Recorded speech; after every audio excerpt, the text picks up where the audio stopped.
মন গড়া জিন্দেগি চালাইলাম, যেমনে মনে চাই এমনে চললাম রে। আমি আমার মালিকের হুকুম মানলাম না, নবীর তরিকায় জিন্দেগি চালাইলাম না। জীবনটা বর শয়তানের গোলামি করলাম, শয়তানের তাবেদারি করলাম। শয়তান যেইভাবে বলছে মনটারে এইভাবে চালাইলাম। সেদিন হাসরের মাঠে আফসুস করবেন, কিন্তু সেই আফসুসের কোনো দাম আছে? কথা হয় না। সেদিন আফসোস করে কোনো লাভ নাই রে, সেদিন আফসোসের কোনো লাভ নাই। কিন্তু এখনো সুযোগ আছে, জীবনরে পরিবর্তন করার সময় আছে। আমি যদি নিয়ত করি রাইতে দিনে পাইলাম 24 ঘন্টা, আমি মাত্র 5 ঘন্টা আল্লাহরে দিব, তাও দরকার নাই 5 ওয়াক্তে সব মিলাইয়া 1-1.5 ঘন্টা যাবে। দৈনিক যদি 1-1.5 ঘন্টা আল্লাহর জন্য বরাদ্দ রাখি, হাসরের মাঠে অন্তত মালিক এটার জন্য নাজাতের উসিলা করে দিবে। কিন্তু 24 ঘন্টার একটা সেকেন্ড তো মালিক রে দেয় না রে। কত বড় নাফরমান হইলে, কত বড় অকৃতজ্ঞ হইলে জীবন চালায় মন গড়া জিন্দেগি, 1 ঘন্টাও আল্লাহর জন্য বরাদ্দ রাখে না। এত বড় নাফরমান কে তোমার জন্য সুপারিশ করবে? অনেকে কয় আমি গুনাহগার, সুপারিশ করবে রাসূল। আল্লাহর কসম, আল্লাহর কসম, আমার কোনো স্বার্থ নাই, আমার কোনো স্বার্থ নাই। আপনি যেমনে মনে চায় এমনে চলেন, আমার কোনো এখানে বলারও কিছু নাই। কেন বলতেছি? আমরার দায়িত্ব হইল বলা, মানা না মানা দায়িত্ব হইল আপনার। কথা হয় না? এই আল্লাহর নবীর আল্লাহ বলছে যে আমি আপনারে পাঠাইছি ওয়াজ করার জন্য, আপনারে হেদায়েত দেওয়ার জন্য পাঠাইছি না। আবু তালেব যেদিন মারা যায়, পয়গম্বর কিন্তু কান্নাকাটি করছিল আবু তালেব রে হেদায়েত দেওয়ার জন্য। কাঁদছে আর বলছে, মালিক আমার বাবার চেয়েও বেশি বাবার আদর পাই নাই, চাচা করছে, আল্লাহ আপনি হেদায়েত দেন, হেদায়েত দেন। আল্লাহ আয়াত নাজিল করে জানাই দিয়েছে, সাবধান, কথা বলবেন না। আল্লাহ আয়াত নাজিল করছে, ইন্নাকা লা তাহদি মান আহবাবতা ওয়ালাকিন্নাল্লাহা ইয়াহদি মান ইয়াশা। আল্লাহ বলেন, হাবিব হেদায়েতের মালিক বানাইয়া আপনার দুনিয়ায় পাঠাই নাই, আপনার কাজ হইল ওয়াজ করা, আপনি ওয়াজ করছেন। হেদায়েত দেওয়ার মালিক আমি আল্লাহ। কারে হেদায়েত দিব কি দিব না, এটা একক সিদ্ধান্ত কার? কথা কই না কার? তাহলে আমার কাজ, সমস্ত আলেমদের, সমস্ত নবীদের কাজ ছিল হেদায়েতের রাস্তা দেখায়া দেওয়া। আলেমদের কাজ হলো ওয়াজ করা, হেদায়েতের রাস্তা দেখায়া দেওয়া। আপনার হেদায়েত দেওয়ার ক্ষমতা কারো নাই। ওয়াজ করতেছি এখানে সবাই যে আজকের ওয়াজ শুনে আল্লাহর ওলি যুবক এমনটা না। এমন আছে একজনও হবে না, আবার এমন আছে একজনকে আল্লাহ হেদায়েতের ভিক্ষা দিব। এজন্য সবাই যে ওয়াজ শোনার পরে যদি ভালো হইতো, বাংলাদেশে লক্ষ লক্ষ কোটি কোটি ওয়াজ মাহফিল হয়, যদি ভালো হইতো সারা দেশের মানুষ আল্লাহর ওলি হয়ে যেত গা। কথা হয় না? তাহলে কেন হয় না?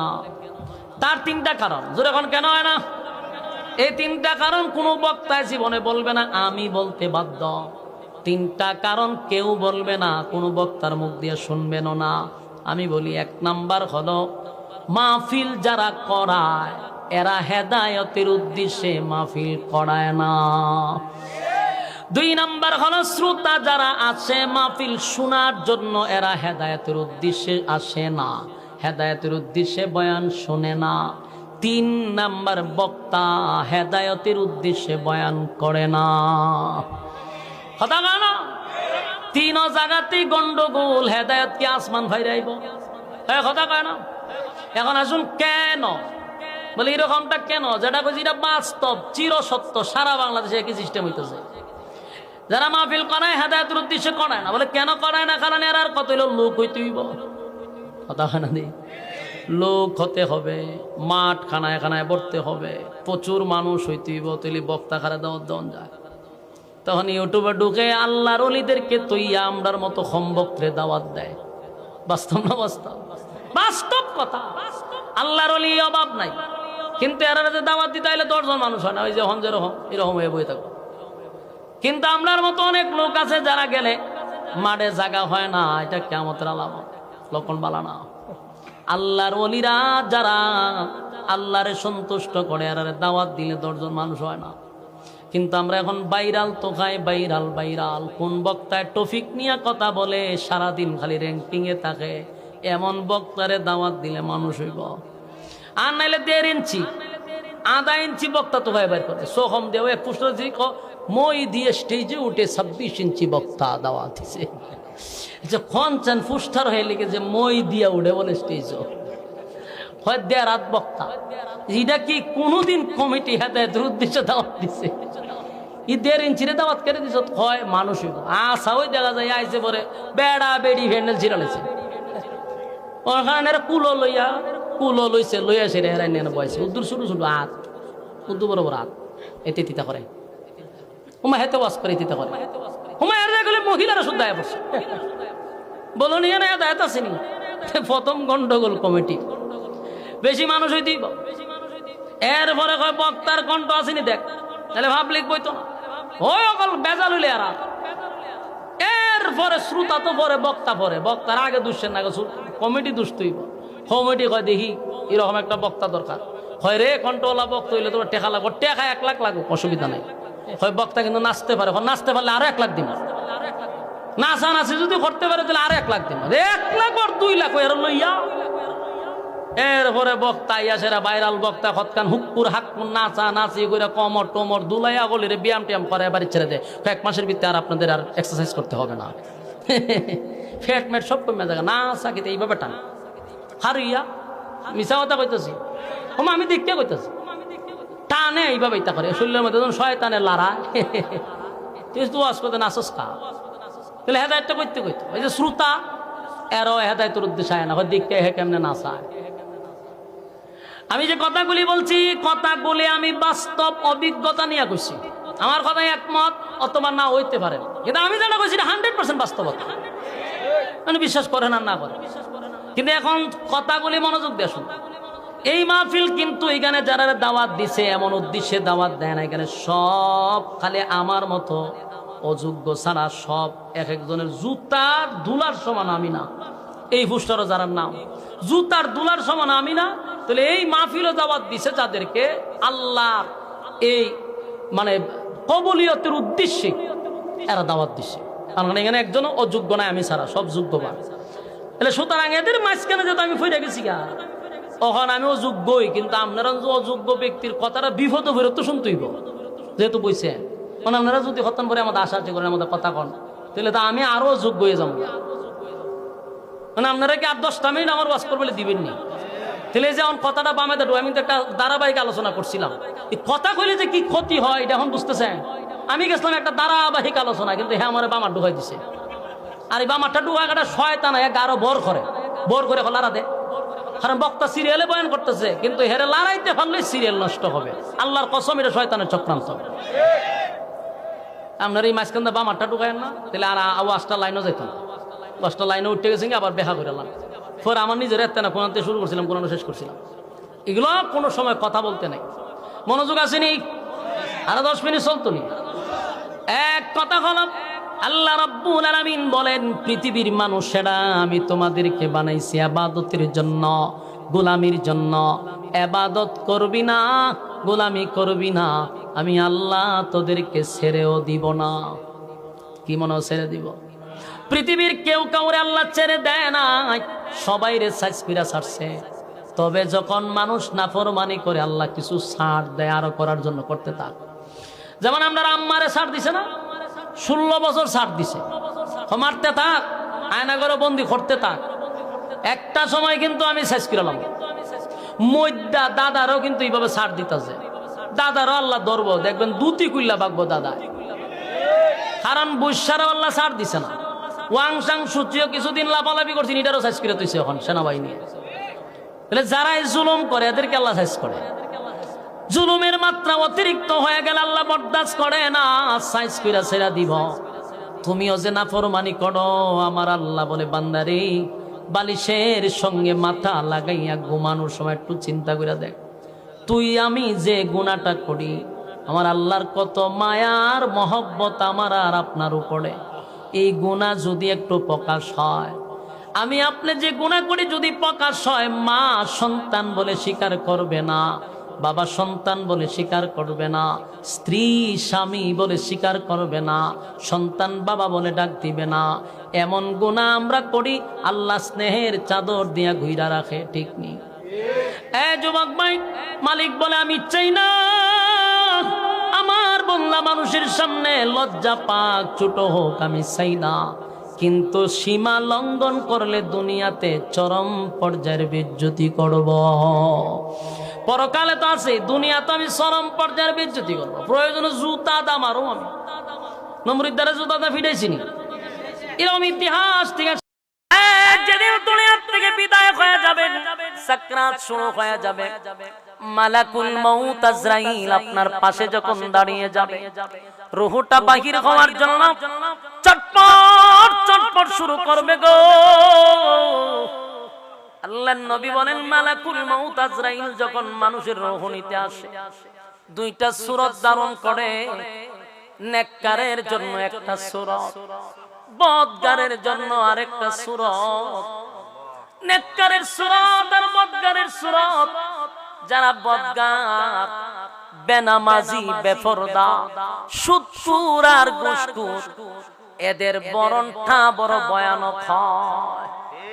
আমার কথা যদি বিশ্বাস না করেন, কোন সুদখোর মারা গেলে তার সামনে বসে থাকবেন, দেখবেন চেহারাটা শুধু লুগায়, চেহারা লুগায়, চোখগুলি বড় করে দেয়। এর মূল কারণ হলো কিতাবের মধ্যে লেখছে, নাফরমানের রূহ নেওয়ার জন্য মালাকুল মউত আজরাইল ভয়ঙ্কর একটা রূপ ধারণ করে। যেই রূপটা দেখলে পরে মানুষ আর ঠিক রাখতে পারে না, রূহটা তার শরীরের চতুর্দিকে দৌড়াইতে থাকে। মালাকুল মউত আজরাইলের রূহ নেওয়ার সময় বদগারের জন্য এমন একটা ভয়ানক সূরত ধরে রে। আল্লাহর নবী বলেন, মালাকুল মউত আজরাইল এত বিশাল আকৃতির একটা রূপ ধারণ করে। আল্লাহর নবী বলেন, যেদিন আমার কাছে আসছিল, নবীর কাছে যেদিন আজরাইল আসছিল, খুব খেয়াল করবেন, নবীর কাছে যেদিন আজরাইল আসছিল, দরজার মধ্যে টুক টুক টুক টুক করে করাঘাত করতেছিল। আল্লাহর নবী তখন অসুস্থ, পয়গম্বর উঠতে পারে না, বসতে পারে না। আল্লাহর নবী বলেন, ফাতেমা, দরজার মধ্যে কে যেন ডাক দেয় গো। ফাতেমা দৌড়াইয়া দরজাটা খুললো, খুইলা দেখে সাত আসমানের উপরে একটা মাথা দেখা যায়, সাত তবক জমিনের মধ্যে পা গুনি দেখা যায়, সারা আসমানে একটা মানুষ দাঁড়ায় আছে। ফাতেমা একটা চিৎকার দিয়া বলে, আব্বা, কার জন্য দরজা খোলার কথা বললেন? এটা কেমন মানুষ গো, জীবনে কোনোদিন দেখি নাই। এত বিশাল সারা আসমানে একটা মানুষ দাঁড়ায় আছে। আল্লাহর নবী বুঝতে পারছে এটা দুনিয়ার কোনো মানুষ নয়, দুনিয়ার কোনো মানুষ নয়। আল্লাহর নবী বলেন, ফাতেমা, দুনিয়ার কোনো মানুষ নয় গো, এটা যে মালাকুল মউত আজরাইল, এটা মালাকুল মউত আজরাইল। ফাতেমা গো, দুনিয়ার কোন মানুষের কাছে মালাকুল মউত আজরাইল আসতে তার অনুমতি লাগে না, সে কারো কাছে অনুমতি চায় না। কিন্তু তোমার আব্বারে আল্লাহ বড় সম্মান দিছে গো ফাতেমা। তোমার আব্বার যে ইজ্জত, তোমার আব্বার যে সম্মান, তাই আমার কাছে আজরাইল অনুমতি চায় ঘরে প্রবেশ করার জন্য। দে মা, দরজা খুলে দে, আজরাইল যেন ঘরে ঢুকতে পারে। ফাতেমা চোখের পানিগুলো ছেড়ে দিয়া বলে, বাবা, 3 দিন ধরে আপনি অসুস্থ, মাথা তুলতে পারেন না, বসতে পারেন না। আব্বা গো, এখন হঠাৎ করে মালাকুল মউত আজরাইল আসছে, আমার বুঝার বাকি নাই, আপনারে নেওয়ার জন্য আসছে। না বাবা, আমি দরজা খুলে দিব না, দরজা খুলবো না। ফাতেমা দরজা আটকায়া দেয়। আল্লাহর নবী বলেন, ফাতেমা গো, তুমি যদি দরজা খুলে নাও দাও, আজরাইল কিন্তু ঘরে প্রবেশ করবে। তবে তুমি দরজা খুলে দিলে তোমার আব্বার সম্মান আর মর্যাদা। মা গো, আজরাইল ঘরে ঢুকতে কারো পারমিশন লাগে না। ফাতেমা দরজা খুলে দিল। মালাকুল মউত আজরাইল নবীর পাশেই বসে গেল। আল্লাহর নবী বলেন মালাকুল মউত আজরাইল প্রথম সূরত নিয়া ফাতেমার সামনে দাঁড়াইছে। পৃথিবীর একটা সিস্টেম হলো যার রূহ নেওয়া হয় সে ছাড়া কেউ আজরাইল দেখতে পায় না। কথা কি বুঝতেছেন? আল্লাহু আকবার। এই সূরত আগে ছিল মুসা নবীর যুগ থেকে, এটা উঠে গেছে। আগে আজরাইলে দেখতো, কিন্তু মুসা নবী তাপ্পর দিয়া চোখ ফালায়া দিছিল আজরাইলে। সেদিন থেকে আল্লাহ সিস্টেম ফালায়া দিছে, যে মারা যাবে সে শুধু মালাকুল মউতরে দেখবে। এখন প্রশ্ন হইল নবীর রূহ নেওয়ার জন্য মালাকুল মউত আজরাইল আসছে, ফাতেমা কেমনে আজরাইলে দেখলো? কথা হয় না? আমার কথা কি বুঝতেছেন? এই সিস্টেম হলো যার রূহ নেবে সে মালাকুল মউত আজরাইলে দেখবে গো। ফাতেমার রূহ নেওয়ার জন্য মালাকুল মউত আজরাইল আসে না। কিন্তু প্রশ্ন হলো ফাতেমা কেমনে গো মালাকুল মউত আজরাইল দেখলো? এর একটা কারণ তাফসীর কারকরা লেখে, রাসূল যখন বলল ফাতেমা দরজায় যেন কে ডাক দেয়, ফাতেমা দরজা খুলে যদি কাউকে না দেখে তাহলে মনে মনে ভাববে আমার বাবা অসুস্থ, এই জন্য কি শুনতে কি শুনছে। অসুস্থ মানুষ অনেক কিছুই বলে। আল্লাহ বলেন জিবরাইল আমার বন্ধুর ক্ষেত্রে এটা হতে দিব না। ফাতেমার ভিতরে এই ধারণাটুকু যেন না আসে যে আমার বন্ধু কি থেকে কি বলছে, এটা আমার বন্ধুর শানের সাথে যায় না। বন্ধু বলছে দরজা খুলে দিতে, ফাতেমা যদি আজরাইলকে এই মুহূর্তে না দেখে তাহলে আমার বন্ধুর প্রতি ধারণা খারাপ হবে। মনে ভাববে আমার বন্ধু ভুল শুনছে। আমার বন্ধু ভুল শুনে নাই, আমি আল্লাহ দুনিয়ার সিস্টেমটা আজকে পাল্টায়া দিব। ফাতেমার সামনে মালাকুল মউত আজরাইলকে দাঁড় করায়া দিব। সুবহানাল্লাহ কি বারে দিয়া করবে? হ্যাঁ রাসূল বলেন আল্লাহু আকবার। আওয়াজ হয় না রে বলেন আল্লাহু আকবার। এই ইমানের আওয়াজ দিয়ে বলেন আল্লাহু আকবার। ফাতেমার সামনে মালাকুল মউত আজরাইল দাঁড়ায়া গেছে। আল্লাহ পৃথিবীর সিস্টেম পাল্টায়া দিছে। সেদিন ফাতেমা বলেন আমি তাকায়া দেখি সারা আসমানে শুধু একটা মানুষ দেখা যায়। তাহলে বলুন কত ভয়ঙ্কর। কথা হয় না? আপনারা কি আমার কথা শুনতেছেন? না ছাইরা দিতাম আমি? আওয়াজ দেন না কেন? বুঝতেছেন? মালাকুল মউত আজরাইল কত বড়। সারা আসমান নিয়ে একটা মানুষ যদি দাঁড়ায় আপনার জান জায়গা থাকবে? যেই মাত্র মালাকুল মউত আজরাইল ফাতেমার সামনে তো শুধু গোটা আসমান নিয়ে দাঁড়ায় ছিল, কোনো ভয়ঙ্কর সূরত ধরে নাই। কিন্তু একটা নাফরমানের সামনে যখন মালাকুল মউত আজরাইল আসে, আল্লাহর নবী বলেন আজরাইলের সারা শরীরে শুধু চক্ষু থাকবে, চোখ চোখ। আজরাইলের চোখ কটা জানেন? পৃথিবীতে মানুষ যত জন আজরাইলের চক্ষু ততটা। আমি যখন মুর্দা মানুষের সামনে ওয়াজ করতেছি, এটা কি সব জিন্দা না মুর্দা আল্লাহ জানে। কি এর ওয়াজ করতেছি? আপনারা সামনে ওয়াজ করলে বক্তার জজবট তো দূরের কথা, মন চাইবে যে ওয়াজটা ছাইরা দিয়ে কোনো আমি বাগি। ওই মিয়া কথা শুনুন না আপনারা, এ মাতুন না কানে মেজাজ গরম করে লেছেন আপনারা। কইলাম যে আওয়াজ দিতেন, আপনারা যে লাগান বইয়া রইছেন। বুঝা যায় যখন আমি একটা গুরুস্থানও বইছি এখন জিয়ারত করতাম, মানে আপনারা জানাজা করতেই পাও। এ কথা কি বুঝতেছেন? তাহলে আওয়াজ দিন না, তাহলে ময়মনসিংহ এর মানুষের মতো দিছ। ও ময়মনসিংহ ওয়াজ করতে গেলে এর গুতায় কথা কইতে রে, এর কাট কুতানে দিলে 80 দে 3 দিন পরে। আমি তো এই জায়গাতে পড়ছি।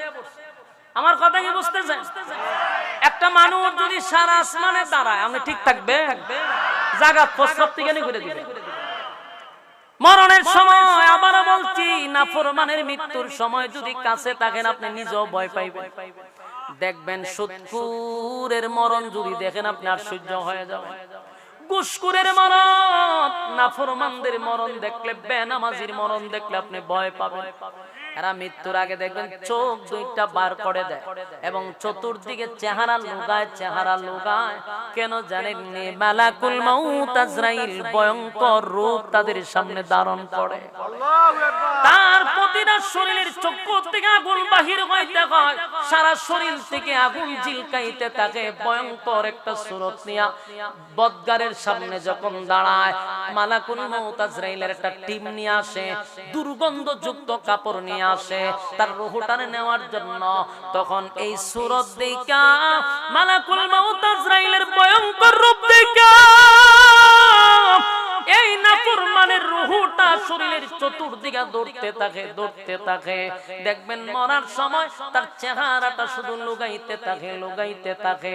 আল্লাহর নবী বলেন, এমত অবস্থায়, এই ভয়ঙ্কর অবস্থায় যদি আপনার একটা ছেলেকে হাফেজ আলেম বানায়া যান গো, সাকরাতের সময় আপনার ডান দিকে বৈশা যদি সূরা ইয়াসিন তেলাওয়াত করতে থাকে, এই বদগারের যে সূরত নিয়ে আজরাইল আসছিল, সূরা ইয়াসিনের তেলাওয়াতের কারণে আমার আল্লাহ তার মরণটারে সহজ করে দেয়। সেদিন আপনার ব্যারিস্টার ছেলে কোনো কাজে আসবে না, আপনার ইঞ্জিনিয়ার ছেলে কোনো কাজে আসবে না, আপনার উকিল ছেলে কোনো কাজে আসবে না, ডাক্তারি ছেলে কোনো কাজে আসবে না। সেদিন হাফেজ ছেলেটা যদি সূরা ইয়াসিন তেলাওয়াত করে, মালাকুল মউত আজরাইল সাকরাতের অবস্থায় স্বাভাবিক হয়ে যাবে। সূরা ইয়াসিনের বরকতে আল্লাহ মরণটারে সহজ করে দিবে। সুবহানাল্লাহ। আমার যুবক ভাইরা, এই জন্য হাতে পায়ে ধরে বলি, আমরা একটা ছেলেকেও হাফেজ বানানোর চেষ্টা করব, আলেম বানানোর চেষ্টা করব। এই একটা ছেলে যদি হাফেজ আলেম হয়ে যায়, অন্তত পক্ষে জানাজাটা তো বাড়া করে পড়তে হবে না।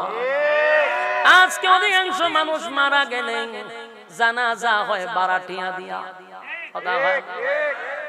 ইমাম সাহেব হইলেও ওইটা বাড়া, কিন্তু নিজের সন্তান যখন আপনার জানাজাটা পড়াবে, তার কলিজায় যে আপনার প্রতি মহব্বতটা থাকবে, এটা ইমাম সাহেবের ভিতরে থাকবে না।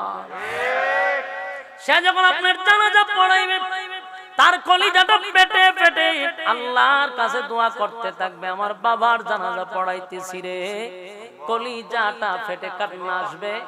সন্তান যদি জানাজা পড়ায়, সেই জানাজা আর মক্কার ইমাম দিয়া জানাজা পড়াইলেও সন্তানের সমান হবে না। আমার যুবক ভাইরা, একটা ছেলেকে হাফেজ আলেম বানান, পাশাপাশি আপনি গিয়া তার জানার লাইনও পড়ানো সুবিধা নাই। হাফেজ আলেম বানানোর পরে ডাক্তার বানানো সুবিধা নাই, ইঞ্জিনিয়ার বানান কোনো অসুবিধা নাই।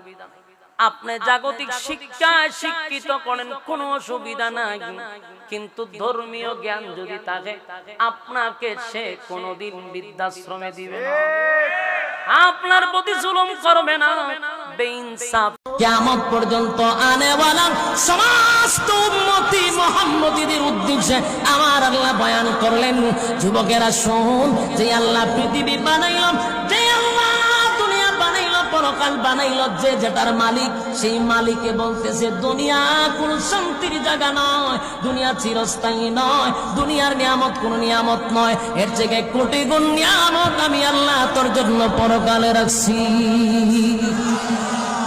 দুনিয়ার যত বড় বাদশাহী হন, কিন্তু যখন অস্থায়ী, কথা হয় না।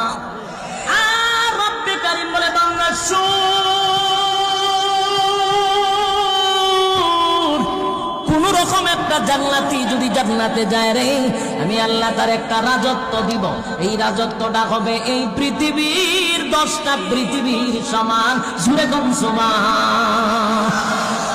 একটা জবান বন্ধ রাখবেন না, আল্লাহু আকবার।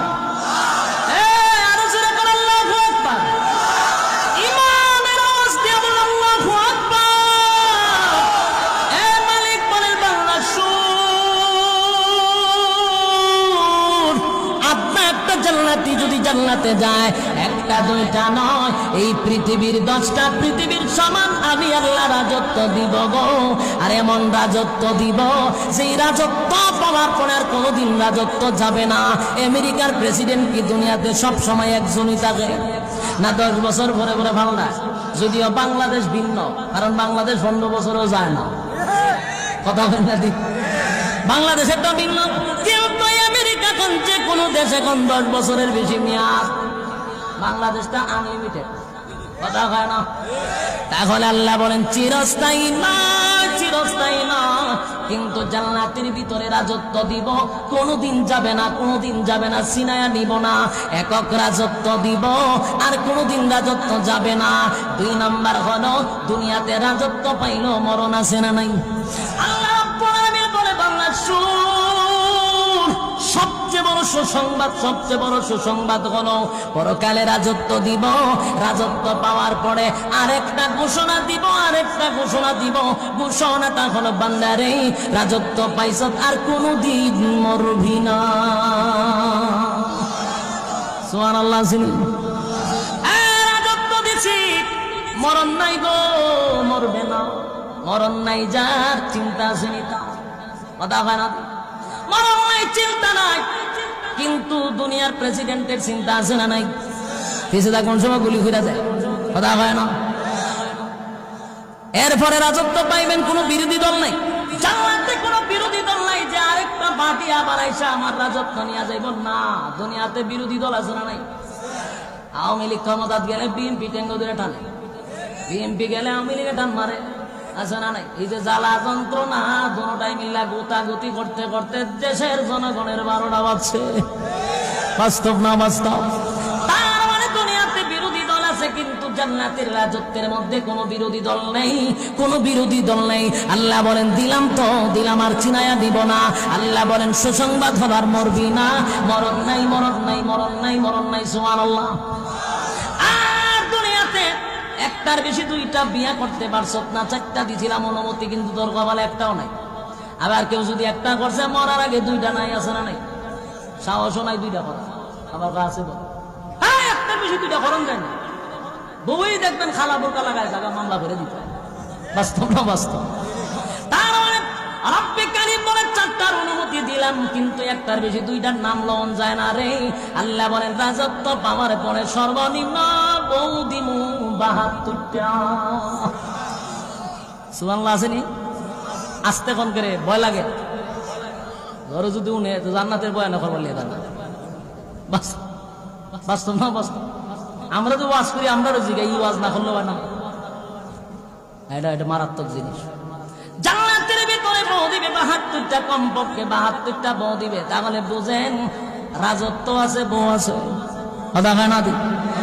সর্বদিক দিয়ে নিয়ামত দিবে, চিরস্থায়ী, চিরস্থায়ী, চিরস্থায়ী, ক্ষণস্থায়ী না। আল্লাহর হাবিব দৌড়াইয়া তাড়াতাড়ি হুজরা শরীফের ভিতরে ঢুকলেন, রাসূল দৌড়াইয়া গেলেন কার কাছে? সময় খাদিজা ছিল, খাদিজাতুল কুবরার কাছে গিয়া বলেন খাদিজা গো, এই মনে হয় দুনিয়ার থেকে আমি বিদায় হয়ে যাব, আর কোনদিন মনে হয় পৃথিবীতে বাঁচবো না, আর শরীরে প্রচন্ড জ্বর, জাম্মিলুনি জাম্মিলুনি। খাদিজা কম্বল দিয়ে আমারে জড়ায়া ধরো। আম্মা জান খাদিজা বুদ্ধিমতী মহিলা ছিল, ব্রেন ছিল অনেক মারাত্মক। রাসূলকে সান্ত্বনা দিলেন, আল্লাহর হাবিব আপনার মতো ব্যক্তি এমন ভয় পাইলে চলবে না। কি হয়েছে আপনার, খুলে বলুন। আল্লাহর হাবিব বলেন খাদিজা এমন একটা জিনিস আমি দেখছি, আশ্চর্যজনক ঘটনা, আমার জিন্দেগিতে আমি কোনোদিন দেখি নাই। আমি তাকায়া দেখি আসমান আর জমিনের মাঝখানে যেমন বোঝা যায় গোটা পৃথিবীটা ঘেরাও করে ফেলেছে, এমন একটা ব্যক্তি আমারে জড়ায়া ধরছে, কি যেন পড়ায়া গেছে, সাথে সাথে শরীরের মধ্যে কম্পন সৃষ্টি হয়ে গেছে। আল্লাহর হাবিব খাদিজার কাছে বলতে ছিল, আর শরীরের মধ্যে রাসূলের তাপ উঠে গেছে। খাদিজা কম্বল দিয়া রাসূলকে জড়ায়া ধরলো। আর স্ত্রী হিসাবে খাদিজাতুল কুবরা ছিল অত্যন্ত বুদ্ধিমতী মহিলা। আল্লাহর হাবিবকে সান্ত্বনা দিচ্ছেন, হাবিব আপনি সাধারণ কোনো মানব না, জীবনে কোনোদিন কারো ক্ষতি করেন নাই, কারো বিপদে আপনি বসে থাকেন নাই, কুপরামর্শ দেন নাই, মানুষকে ভালো পরামর্শ দেন, বিপদে আগায়া যান। আপনার মতো ভালো মানুষ মক্কা নগরীতে কেউ নাই গো। আমার 2টা স্বামী হারানোর পরে আপনার মতো ব্যক্তিকে আমার নবীরও কিন্তু জাদু করা হয়েছিল। আমার নবী কোরআনের তেলাওয়াত করেছেন, গিটটা একটা একটা খুলে গেছে। বলে যারা জাদু করে স্বামী স্ত্রীর মধ্যে সম্পর্ক নষ্ট করে, মা বাবার মধ্যে সম্পর্ক নষ্ট করে দেয়, সন্তান বাবা মারে দেখতে পারে না, এমনটা হওয়ার কথা না। সংসারের ভিতরে দেখবেন অশান্তি, বাহিরে ভালো, ঘরে গেলেই মেজাজ গরম, ঘরে গেলে কেমন জানি মাথাটা গরম। এগুলো যদি দূর করতে চাও তাইলে তুমি একটু মাওলার কোরআন শিখা শুরু করে দাও, ঘরের ভিতরে কোরআন তেলাওয়াত চালু করিয়া দাও।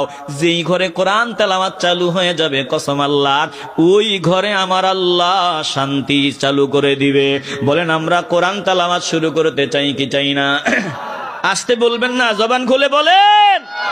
এখন যার অসুস্থতা আছে, আমি একটা আমল, কিছু আয়াত আপনাদের শোনায়া যাই, এগুলো পরে প্রয়োজনে মুখস্থ করে আপনি এগুলো আমল করবেন, আল্লাহ চাহে তো আপনার সমস্যা দূর হবে।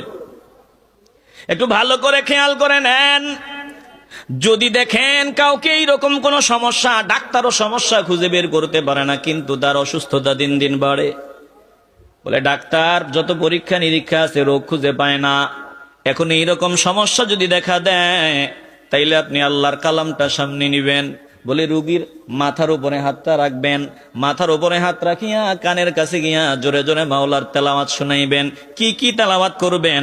বলে শুরুতে সূরা ফাতিহা তেলাওয়াত করবেন, বিসমিল্লাহির রহমানির রহিম, আলহামদুলিল্লাহি রাব্বিল আলামিন, আর রহমানির রহিম, মালিক ইয়াউমিদ্দিন, ইয়্যাকা না'বুদু ওয়া ইয়্যাকা নাস্তাঈন, ইহদিনাস সিরাতাল মুস্তাকিম, সিরাতাল্লাযীনা আন'আমতা আলাইহিম, গায়রিল মাগদুবি আলাইহিম ওয়ালাদ-দাল্লিন। সূরা ফাতিহা পড়েছেন, আর একটু সামনে আগান, আমি একটু তেলাওয়াত শুনায়ে দেই। এগুলো প্রয়োজন আছে, আশেপাশে যদি সমস্যা থাকে আল্লাহ অনেকটা কমায় দিবে। কথা কোন ঠিক কিনা?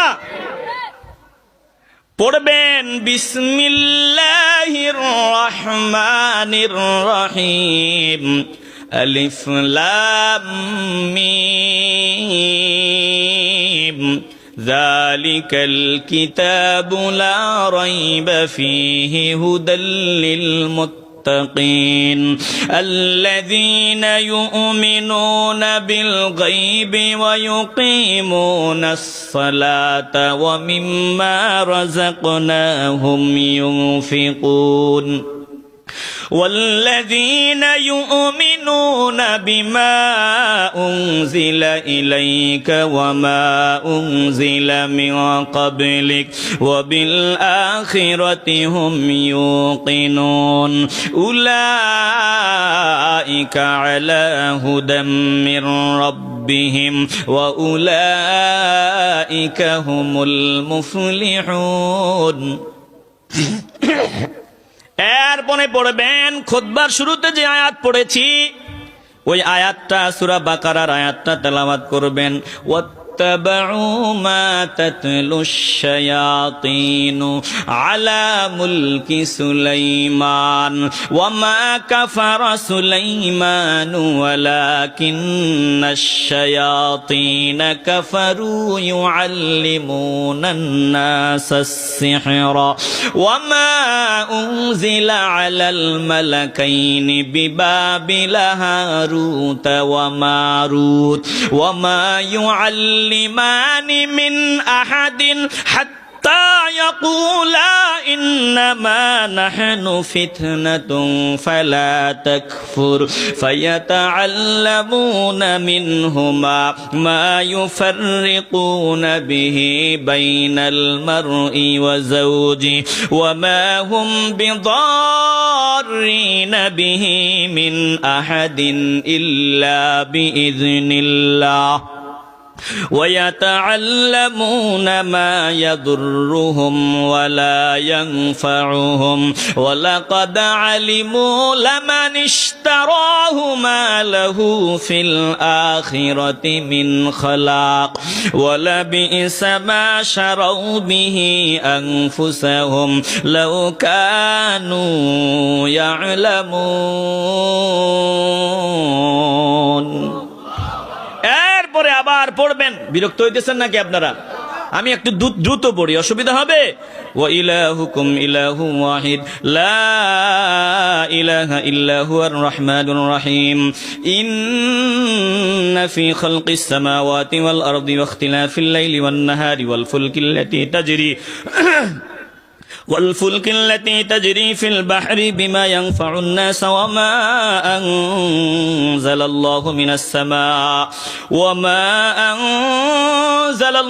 من السماء من ماء فأحيا به الأرض بعد موتها وبث فيها من كل دابة وتصريف الرياح والسحاب المسخر بين السماء والأرض لآيات لقوم يعقلون এরপরে পড়বেন আল্লাহু লা ইলাহা ইল্লা হুয়াল হাইয়ুল কাইয়্যুম লা তাখুযুহু সিনাতুন ওয়ালা নাওম লাহু মা ফিস সামাওয়াতি ওয়া মা ফিল আরদি মান যাল্লাযী ইয়াশফাউ ইনদাহু ইল্লা বিইذনিহি ইয়ালামু মা বাইনা আইদিহিম ওয়া মা খালফাহুম ওয়া লা ইউহীতুনা বিশাইইন মিন ইলমিহি ইল্লা বিমা শাআ ওয়াসি'a কুরসিয়্যুহুস সামাওয়াতি ওয়াল আরদা ওয়া লা ইয়াউদুহু হিফযুহুমা ওয়া হুয়াল আলিয়্যুল আযীম।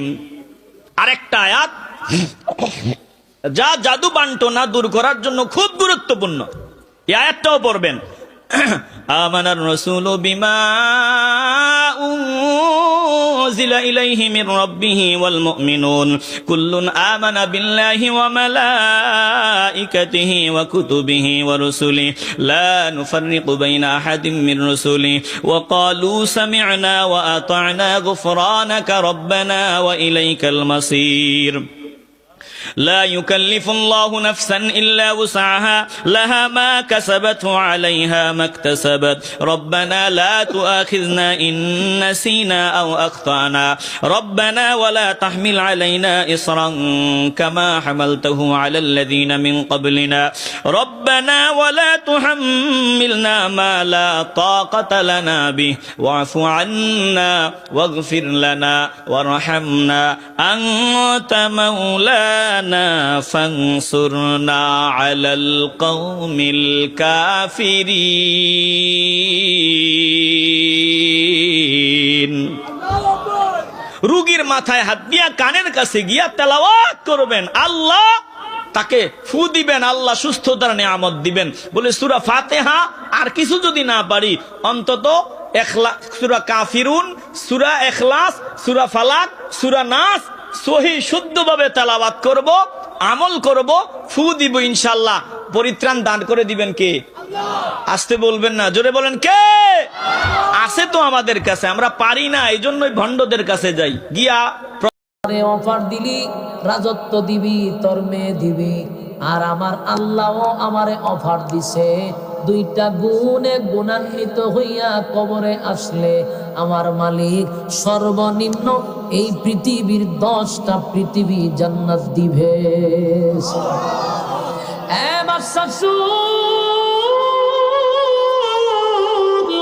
তুই আমার রাজত্বের অর্ধেক দিবি, রাজত্বের পুরাটাই দিবি, তোর মেয়েটারে আমার কাছে বিবাহ দিবি। কিন্তু শোন, তুই আমারে অফার দিস, আর আমার আল্লাহ আমারে অফার দিয়া রাখছে 2 গুণে গুণান্বিত হইয়া আমি যদি কবরে যাই সর্বনিম্ন যে জান্নাতটা দিবে এটা এই পৃথিবীর থেকে 10 পৃথিবীর সমান। আমি তোর প্রস্তাবে রাজি হইলে তোর মাইয়া বিবাহ দিবি। এই রাজত্বের সবচেয়ে সুন্দরী রূপসী মেয়ে, তোর মেয়েটারে আমার কাছে বিবাহ দিবি, তুই অফার দিছস। আমার আল্লাহ বলছে ঈমান লইয়া যদি কবরে যাই সর্বনিম্ন বউ দিবে 72টা। প্রথম বউয়ের দিকে তাকাইয়া 40 দিন চলে যাবে। সুবহানাল্লাহ কি বাড়ি দিয়ে হবে? মুরব্বী সুবহানাল্লাহ হয় কিন্তু ফুলা বানে হয় না। মেজাজটা কেমন গরম হয়, বেটা বউ ভাবি 72টা, সুবহানাল্লাহ বস টাকা। এক বউয়ের দিকে তাকাইয়া কতদিন গেছে? পৃথিবীর যত সুন্দরী হোক, সারা পৃথিবীর 1 নাম্বার সুন্দরী সামনে না দিলে সর্বোচ্চ 1-2 মিনিট সাউন্ড দিতে পারে, কথা ঠিক নেই। এরপরে চাইতে মন চাইব পুরীটা ফালটা আর মতো লাগে না, ঠিক নেই। কিন্তু জান্নাতে যে চাইবেন আপনি 40 দিন যাইব, আপনার দিশ ফিরাইতো না, ফিসতে একজনের টেক্কা দিব দেব কি দাও চাইলেন যে ফিসতে আরো রয়েছে 72টার মধ্যে 71টা ফিসনে রয়েছে, আমি যদি একটার পয়সা জীবন শেষ, তখন কেউ উঠেব কথা তো ঠিক, আরো তো 71টা রয়েছে, তো তুই হর আরেকটার পয়সা আবার যাবো 40 দিন। সুবহানাল্লাহ। আব্দুল্লাহ বিন হুযাফা বলে, তোর মাইয়া দিবি একটা, রাজত্ব দিবি একটা, আর আমার আল্লাহ তো অর্ডার দিয়ে রাখছে, আমার আল্লাহ তো অফার দিয়ে রাখছে, আমি তো সেই অফারে কাজ করতেছি। সুবহানাল্লাহ। আমার যুবক ভাইরা, আমিনু কামা আমানান নাস, ঈমান আনো ওই মানুষদের মতো। বাদশা এখানে চিন্তায় পড়ে গেছে, আমি যতই চেষ্টা করি আমি ফেল, সে পাস, কিন্তু আমার তো বাসন লাগবে, কারণ বাসা তো শরম পাইলে চলতো না। বাসায় এক কাজ করো, বিশাল ডেক্সির মধ্যে তেল গরম করো, বিশাল ডেক্সির মধ্যে তেল গরম করা শুরু করছে। আমরা মাছ ভাজি করি না, তেল একেবারে টক টক এরকম টকবকে গরম, তেল গরম করছে। গরম করে আব্দুল্লাহ বিন হুযাফার সামনে একজন সাহাবীরে দুইটা ফালাই দিছে তেলের মধ্যে, জ্বলন্ত তৈলের মধ্যে ফালাই দিছে। সাথে সাথে সাথে সাথে হাড্ডির থেকে মাংসটা আলাদা হয়ে গেছে। কি বুঝলেন? উপস্থিত সাহাবীদের সামনে দইরা দইরা নিয়ে ফালাইতেছে। এরপর বাদশা বলে, হে আব্দুল্লাহ বিন হুযাফা, আমার ব্যাপারে এখনো রাজি হবি না? বলে না। তারপরে বলল, তারে ধর। আব্দুল্লাহ বিন হুযাফারে হাতে পায়ে বেঁধে এবার বাদশার সিদ্ধান্ত নিল তারে তৈলের মধ্যে ছেড়ে দিবে। আব্দুল্লাহ বিন হুযাফা কোনো বাধা নাই, ওনারে এখন তৈলের সামনে দাঁড় করাইছে। এবার আব্দুল্লাহ বিন হুযাফাকে তেলের মধ্যে বাজি করবে, হত্যা করবে। আব্দুল্লাহ বিন হুযাফা তৈলের সামনে দাঁড়াইয়া, শেষ করি তো আমার যুবক ভাইরা, তেলের সামনে দাঁড়াইয়া আব্দুল্লাহ বিন হুযাফার হাতে বানলো, পায়ে বানলো, এখন ছেড়ে দিবে। আব্দুল্লাহ বিন হুযাফা তেলের সামনে গিয়া চোখের পানি ছাইরা কান্না শুরু করছে। বাদশা দৌড় মাইরা আইছে আব্দুল্লাহর কাছে, আইছে বল, হ্যাঁ কান্দস কা? বাদশা মনে করছে আমার অফার এখন গিয়ে রাজি হইছে।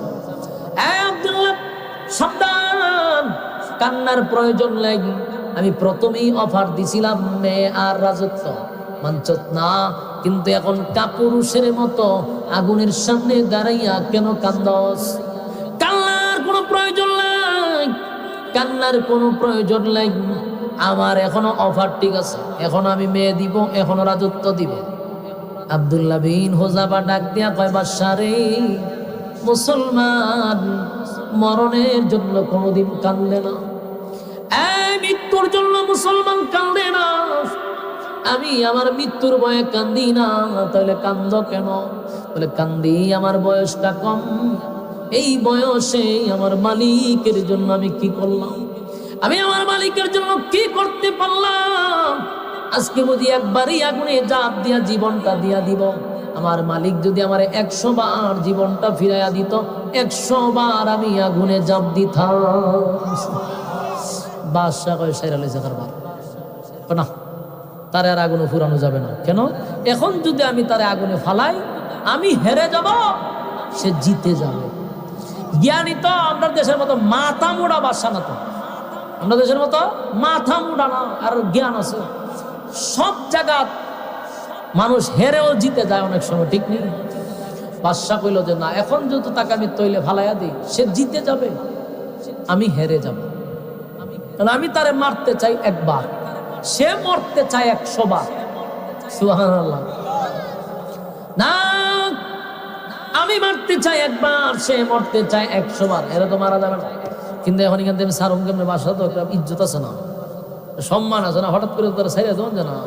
তখন বলে, একটা শর্ত যদি তুমি মানো, আমি তোমারে ওয়াদা দিলাম মৃত্যুদণ্ড দিব না, সেটা দিব।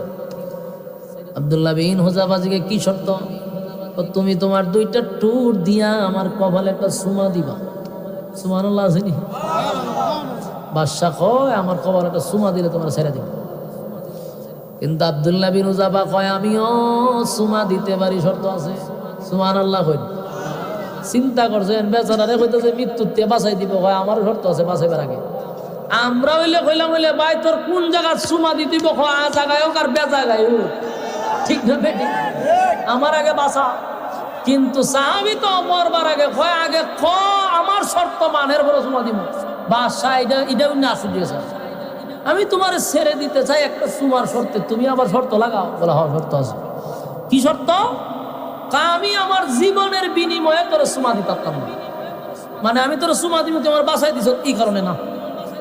বলে কেন সুমা দিবি? বলে আমি সুমা দিতে পারি, আমার নবীর সাহাবীদেরকে যদি তুমি লকআপ থেকে ছেড়ে দাও, এদের মুক্তির জন্য আমি তোমার কপালে সুমা দিতে পারি, কিন্তু আমারে তুমি আগুনে না ফালাইয়া আমারে বাসায় আলাইলা, আর এই কারণে তোমার সুমা দিব দরকার নাই, আমি মৃত্যুর জন্য তোমার সুমা দিতাম না। সুবহানাল্লাহ আছে।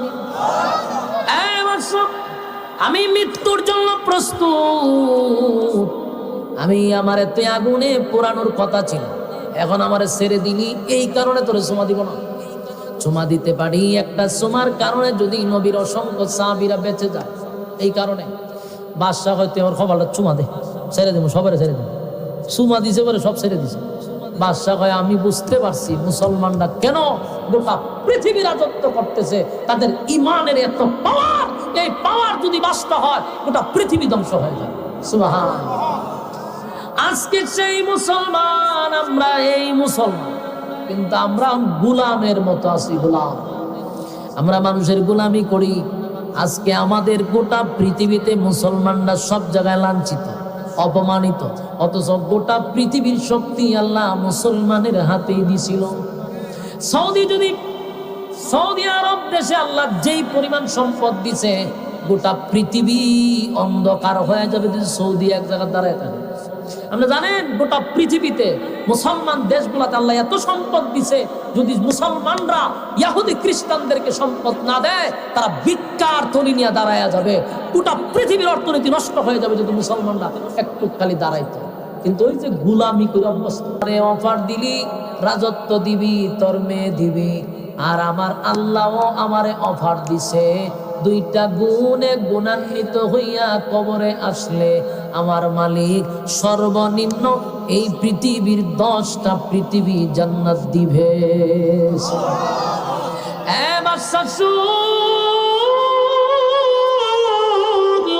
তুই আমার রাজত্বের অর্ধেক দিবি, রাজত্বের পুরাটাই দিবি, তোর মেয়েটারে আমার কাছে বিবাহ দিবি, কিন্তু শোন তুই আমারে অফার দিস, আর আমার আল্লাহ আমারে অফার দিয়া রাখছে 2 গুণে গুণান্বিত হইয়া আমি যদি কবরে যাই, সর্বনিম্ন যে জান্নাতটা দিবে এটা এই পৃথিবীর থেকে 10 পৃথিবীর সমান। আমি তোর প্রস্তাবে রাজি হইলে তোর মাইয়া বিবাহ দিবি, এই রাজত্বের সবচেয়ে সুন্দরী রূপসী মেয়ে, তোর মেয়েটারে আমার কাছে বিবাহ দিবি, তুই অফার দিছস। আমার আল্লাহ বলছে ঈমান লইয়া যদি কবরে যাই, সর্বনিম্ন বউ দিবে 72টা। প্রথম বউয়ের দিকে তাকাইয়া 40 দিন চলে যাবে। সুবহানাল্লাহ কি বাড়ি দিয়ে হবে? মুরব্বী সুবহানাল্লাহ হয়, কিন্তু ফুলা বানে পায় না। মেজাজটা কেমন গরম হয়, বেটা বউ ভাইবি 72টা। সুবহানাল্লাহ কস্তাকা। এক বউয়ের দিকে তাকাইয়া কতদিন গেছে? পৃথিবীর যত সুন্দরী হোক, সারা পৃথিবীর 1 নাম্বার সুন্দরী সামনে না দিলে সর্বোচ্চ 1-2 মিনিট সাউন্ড দিতে পারে, কথা ঠিক নেই। এরপরে চাইতে মন চাইব পুরীটা ফালটা আর মতো লাগে না, ঠিক নেই। কিন্তু জান্নাতে যে চাইবেন আপনি 40 দিন যাইব, আপনার দিশ ফিরাইতো না, ফিসে একজনের টেক্কা দিব দেব কি দাও চাইলেন যে ফিসে তো আরো রয়েছে 72টার মধ্যে 71টা ফিসনে রয়েছে। আমি যদি একটার পয়সা জীবন শেষ, তখন কেউ বসেব কথা তো ঠিক, আরো তো 71টা রয়েছে, তো তুই হর আরেকটার পয়সা আবার যাবো 40 দিন। সুবহানাল্লাহ। আব্দুল্লাহ বিন হুযাফা বলে তোর মাইয়া দিবি একটা, রাজত্ব দিবি একটা, আর আমার আল্লাহ যে অর্ডার দিয়ে রাখছে, আমার আল্লাহ তো অফার দিয়ে রাখছে, আমি তো সেই অফারে কাজ করতেছি। সুবহানাল্লাহ। আমার যুবক ভাইরা, আমিনু কামা আমানান নাস, ঈমান আনো ওই মানুষদের মতো। বাদশা এখানে চিন্তায় পড়ে গেছে, আমি যতই চেষ্টা করি আমি ফেল, সে পাস, কিন্তু আমার তো বাসন লাগবে, কারণ বাদশা তো শরম পাইলে চলতো না। বাদশা এক কাজ করো, বিশাল ডেক্সির মধ্যে তেল গরম করো, বিশাল ডেক্সির মধ্যে তেল গরম করা শুরু করছে। আমরা মাছ ভাজি করি না, তেল একেবারে টক এরকম টকবকে গরম, তেল গরম করছে। গরম করে আব্দুল্লাহ বিন হুযাফার সামনে একজন সাহাবীরে দুইরা ফালাই দিছে তেলের মধ্যে, জ্বলন্ত তৈলের মধ্যে ফালাই দিছে।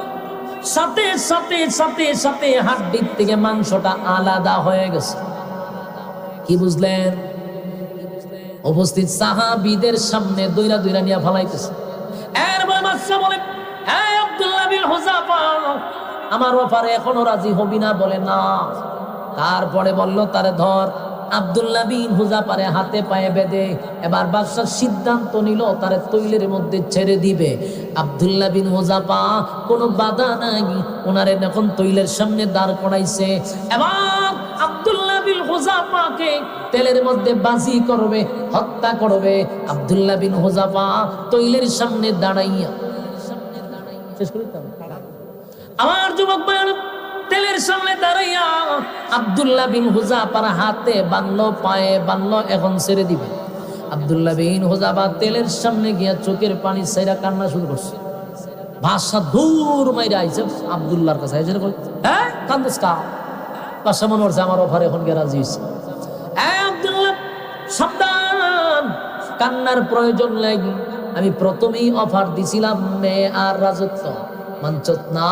কিন্তু এখন কাপুরুষের মতো আগুনের সামনে দাঁড়াইয়া কেন কান্দস? কান্নার কোনো প্রয়োজন নাই, কান্নার কোনো প্রয়োজন নাই। আমার এখনো অফার ঠিক আছে, এখন আমি মেয়ে দিব, এখনো রাজত্ব দিব। আব্দুল্লাহ বিন হুযাফা ডাক দিয়া কয়, বাদশা রে, মুসলমান মরণের জন্য কোনোদিন কান্দে না, এই মৃত্যুর জন্য মুসলমান কান্দে না। আমি আমার মৃত্যুর ভয়ে কান্দি না। তাহলে কান্দ কেন? বলে, কান্দি আমার বয়সটা কম, এই বয়সে আমার মালিকের জন্য আমি কি করলাম, আমি আমার মালিকের জন্য কি করতে পারলাম?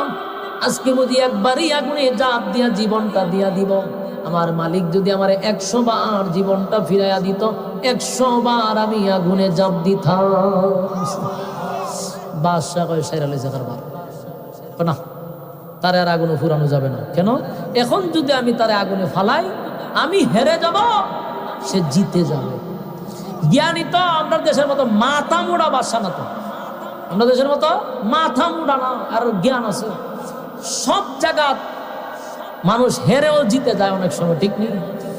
বাদশা কইল যে না, এখন যেহেতু তাকে আমি তৈলে ফালাইয়া দিই, সে জিতে যাবে, আমি হেরে যাব। আমি তারে মারতে চাই একবার, সে মরতে চায় 100 বার। সুবহানাল্লাহ।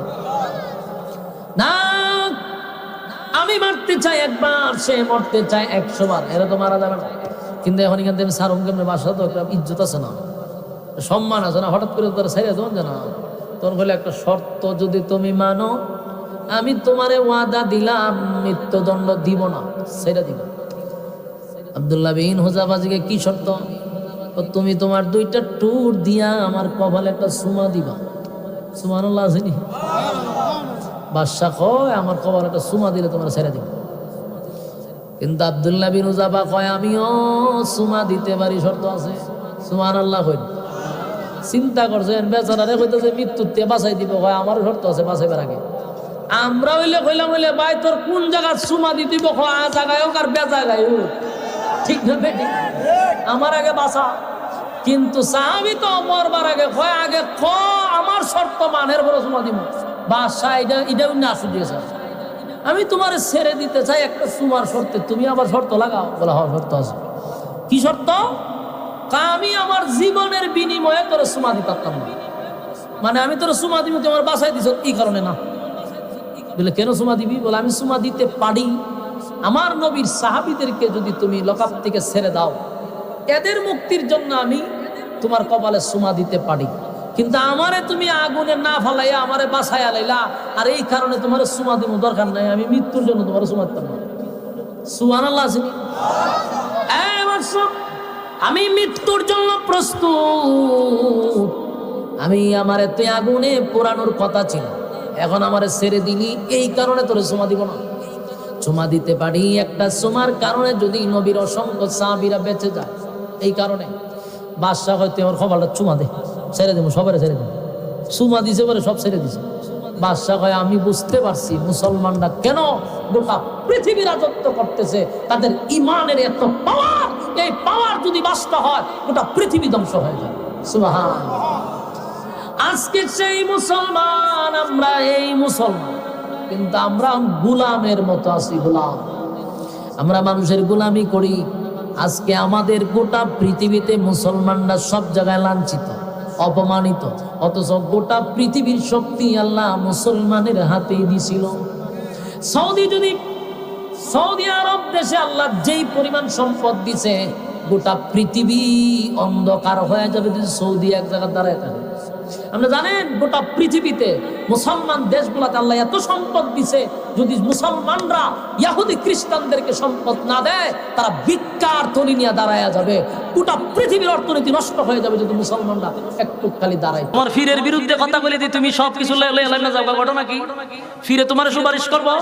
ফিরে তোমারে বুঝায় টুজায় খালি গরু নেয় আর ছাগল নেয়, ফিরে তোমারে বুঝায় শুনে খালি মুরুখ কার, কিন্তু ফির সুপারিশ করার কোনো অধিকার রাখে না। একমাত্র সুপারিশের অর্ডার আমার নবী পাবে ইনশাআল্লাহ। আল্লাহ নিজে বলছে সুপারিশের একমাত্র মালিকানা আমি আপনাকে দিচ্ছি। হাসরের মাঠে নবীর সুপারিশ ছাড়া কেউ জান্নাতে যাওয়ার সুযোগ নাই, আপনার ফিরও নাই। কথা বুঝতেছেন? সেইভাবে আপনাদেরকে বুঝাইয়া শুনাইয়া কয় আমার তোরে হাসরের মাঠে সুপারিশ করবো, তাহলে আমার এই আয়াতের অর্থ করেন আপনি। ইয়াউমা ইয়াফিরুল মারউ মিন আখিহি ওয়া উম্মিহি ওয়া আবি ওয়া সাহিবাতিহি ওয়া বানি। আয়াতের অর্থ করেন। ফাজলামি একবার ছাড়াইলাম আমরা। আল্লাহ স্পষ্টভাবে কোরআনে বলে হাসরের মাঠে মা তার সন্তানের পরিচয় দেয় না, বাবা সন্তানের পরিচয় দেয় না। সমস্ত মানুষ খালি বলবে ইয়া রাব্বি নাফসি নাফসি নাফসি, আল্লাহ আমার কি উপায় হবে, আমার কি উপায় হবে। নবীরা পর্যন্ত কাঁপতে থাকবে। তোর পীর যাইব সুপারিশ করবার লাগিয়া, পীরের সামরা দি তুলে লইবে সমস্ত মানুষ কাঁপতে থাকবে। একমাত্র একটা স্লোগান হবে ভিন্ন, আমার নবী বলতে থাকবে ইয়া রাব্বি উম্মতি উম্মতি। সুবহানাল্লাহ। নবী বলবে উম্মতি, সমস্ত নবীরা বলবে ইয়া রাব্বি নাফসি। আমার নবীর নিজের চিন্তা নাই, উম্মতের চিন্তায় পাগল থাকবে। সুবহানাল্লাহ। সেই নবীর পাগল হও। সাইনবোর্ড লাগাইয়া চলল না, নবীর নাম বিক্রি করে তো বহুত খাইছো। নবীর জন্য জীবন দাও। নবীর বিরুদ্ধে কেউ কথা বলে প্রতিবাদ করো। বাংলাদেশের মানুষ যেন বুঝতে পারে এদেশের মানুষ যেমনই হোক মসজিদে 5 ওয়াক্ত নামাজ পড়তে পারে না, আমল আখলাক ভালো না, কিন্তু নবীর বিরুদ্ধে কথা বললে, আল্লাহর সামনে বেয়াদবি করলে এরা এদের জীবনের পরোয়া করে না। ঠিক না বেঠিক? এই ঠিক ঠিক মাহফিলও বললেই চলবে না। মাহফিলের বাইরে আপনাদের কাজ আছে, এটা মাথায় রাখতে হবে। আমরা এই জাতি মাহফিলের সময় জজবা বাড়ে। এখন যদি জিকিরও লাগাইতাম দেখেন এই সময় জজবা বাড়তো। পথখানে নাচায়া মশায়া বক্তার এই ডালদা ফলাই দিলে কি এসকি উঠে কেরে রে? এই এসকি তোমার বাড়িতে উঠে না? তোমার মাহফিল হলে তোমার এতে এসকি কেরে? বাড়িতে নেই এসকি উঠতো, বাড়িতে গিয়ে দেখবেন তা করে না। ও মাহফিল হলে তার এসকি উঠতে থাকে। ও তো এসকি তোমার আইসে করতে। ফাজলামি সারা দরকার। আল্লাহ বলেন আপনার 4 জন সন্তান নিছি। কয়জন বলুন? দিছে কতজন?